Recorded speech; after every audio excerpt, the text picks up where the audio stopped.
Sheikh Hasina to death. Well, that is the big breaking news that we're getting you at this point in time.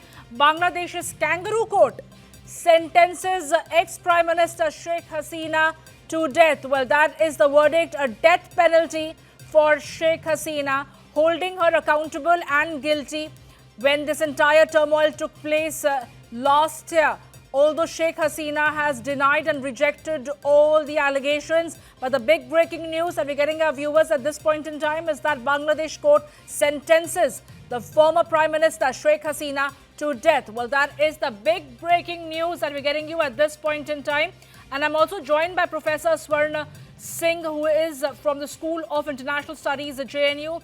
Professor Swaran Singh, good afternoon. Thank you for taking our time and joining me here at Newsline.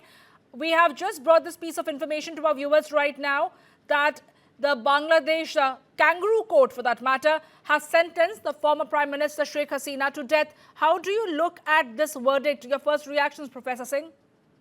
I think the first thing that your viewers must understand is howsoever disconcerting, disturbing this judgment may be, this can still be appealed in Bangladesh Supreme Court. So this is not end of the trial in that sense.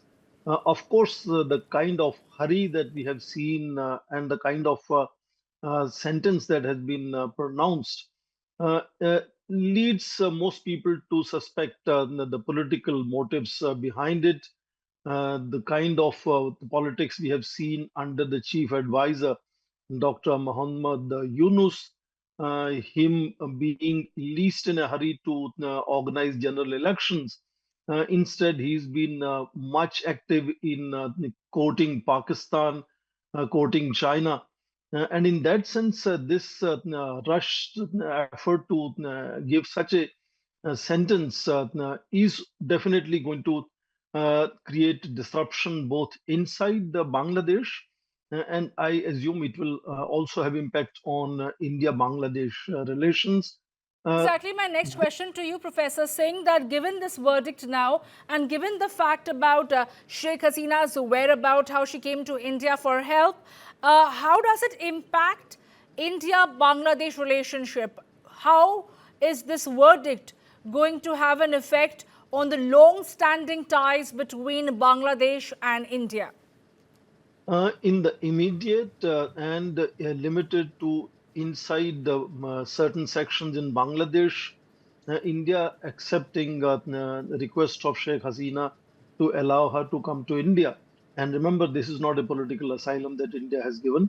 Uh, that particular limited section, of course, will see it as something that India has done to disturb Bangladesh, but larger reality in Bangladesh and I think larger world around us will also notice how India stands by its friends and allies in times of trouble.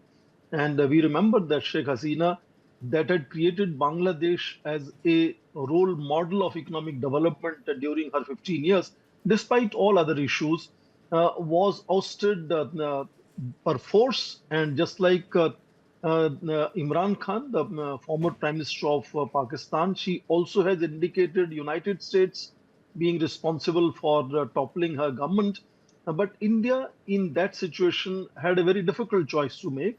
And India stood by a long-term friend and ally of India in that sense. That sends a clear signal to all other friends and allies of India around the world. So this could be limited to certain sections in Bangladesh, who have also showcased their response in banning Awami League and asking them, expecting them not to contest even the next general elections.